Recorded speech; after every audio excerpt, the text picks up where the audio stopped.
Fala animais, bem-vindos ao início de mais uma série de vídeos aqui na Hora Suave, agora analisando a segunda temporada de Patrulha do Destino.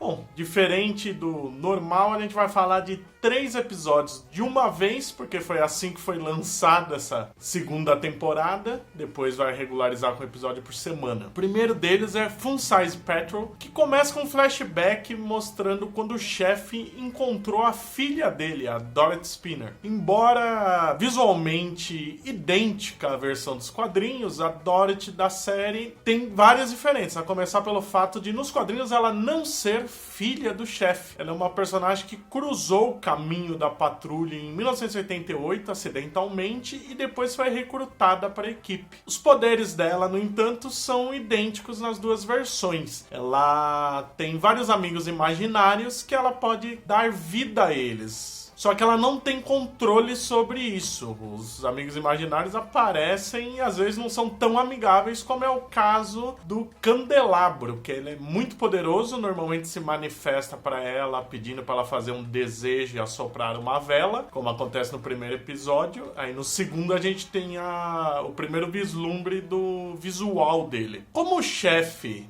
não é pai da Dorothy nos quadrinhos, a gente vê outra diferença também, que é o motivo para ele ter feito os experimentos com a patrulha. Como a gente descobriu lá no finzinho da primeira temporada, ele que causou os acidentes de todos eles. E ele fez isso pesquisando a imortalidade, porque ele vê como a filha é perigosa e pretende viver mais do que ela para garantir que ela não libere os mais poderosos amigos imaginários dela. Nos quadrinhos, o chefe também é o responsável pelos acidentes que criam a Patrulha do Destino original, só que ele tem outras motivações. É a pura curiosidade de testar como catástrofes podem mudar uma vida. Ele sofreu uma e acaba criando outras, e ao longo do tempo ele vai ficando cada vez mais frio, calculista e mais maquiavélico. Tanto que ao final da fase do Grant Morrison ele é praticamente um vilão mesmo. Ele quer fazer essa transformação em larga escala em toda a humanidade. A temporada começa onde a anterior parou, com a patrulha vivendo encolhida na maquete da cidade que o Homem-Robô tinha. E eles são devolvidos ao tamanho normal graças ao William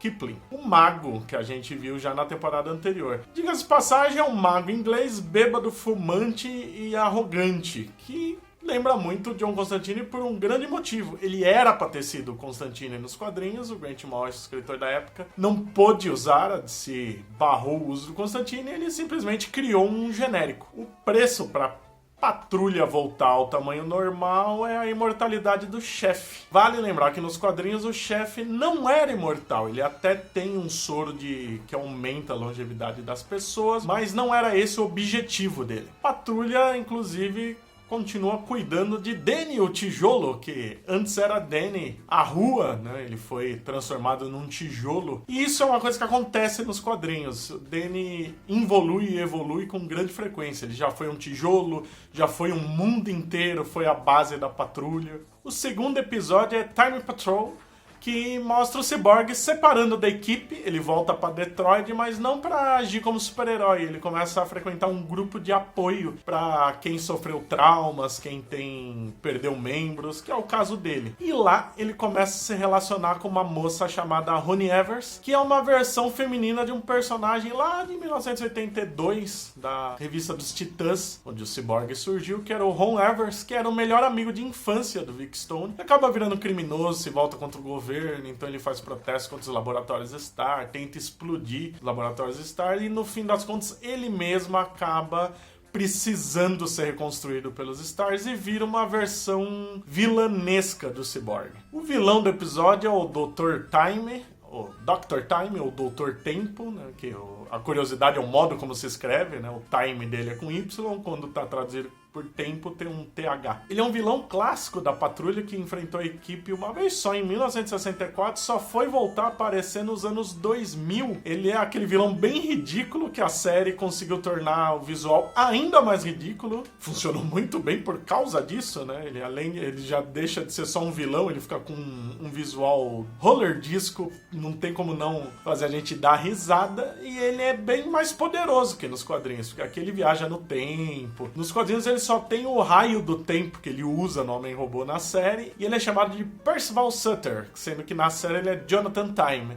Vale lembrar que nos quadrinhos também ele era obcecado com a Patrulha, ele acha que ele é o arqui-inimigo deles e a Patrulha tá pouco se lixando pra ele. Já o terceiro episódio, Pain Patrol, tem como vilão o Rubro Jack, ou Red Jack, que é uma entidade que se alimenta da dor dos outros, né? Ele parece um cenobita até dos filmes de Hellraiser. Através da história, por ser imortal, ele teve alguns disfarces, entre eles o do Jack Stripador. Ele tá bem fiel aos quadrinhos, o visual levemente modificado, levemente melhorado até. A grande diferença é que na série ele quer que o chefe seja o aprendiz dele. E nos quadrinhos o envolvimento dele com a Patrulha se dá porque ele queria casar com a Ria Jones, uma integrante que ainda não deu as caras na série, mas que é uma personagem que evolui para um estágio superior da humanidade, algo que ele também queria. Quando ele tá torturando o chefe, tem um momento que o chefe tem uma alucinação em onde ele tá num corpo robótico, assim como um homem-robô. Isso chegou a acontecer mais ou menos nos quadrinhos depois que a Patrulha descobre os planos malignos do chefe. Ele chega a ser morto, mas a cabeça dele é preservada, e o Will Magnus, o criador dos Homens Metálicos, que ajudou o chefe a criar o corpo do Homem-Robô, cria um corpo robótico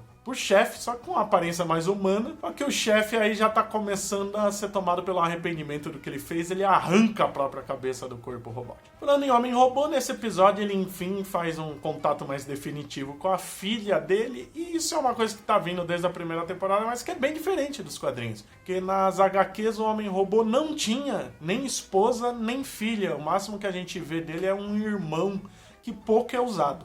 A segunda temporada começa mantendo a loucura, a bizarrice, que é a marca registrada da Patrulha do Destino em qualquer encarnação, só que a temporada tá bem mais sombria, pesada mesmo. Seja pelo modo que mostra as lembranças dos personagens, os traumas dele, principalmente o Cyborg e o Larry, que nesses episódios descobre que o filho morreu, por exemplo, ou o próprio chefe tomado, consumido pelo arrependimento dele, que ele fez com os amigos, algo que não existe nas HQs, ou pela simples violência, tá bem mais gore também.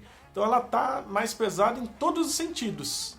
O único problema de ritmo que ela tá tendo é o Cyborg, que acabou indo por uma história totalmente separada, que eu espero que logo se reintegre à trama principal, porque não só quebra o ritmo, como é ruim para o personagem. Ele já é o estranho no ninho, ainda ele está sendo desenvolvido de forma isolada, torna ele ainda mais estranho de estar ali. Bom, é isso aí. No próximo vídeo a gente já volta para o formato normal de um episódio. Se inscreva no canal, deixe o seu like, clique no sininho para ser avisado quando tem vídeo novo, comente os episódios também, diga o que você achou e visite também o falaanimal.com.br. Até o próximo vídeo.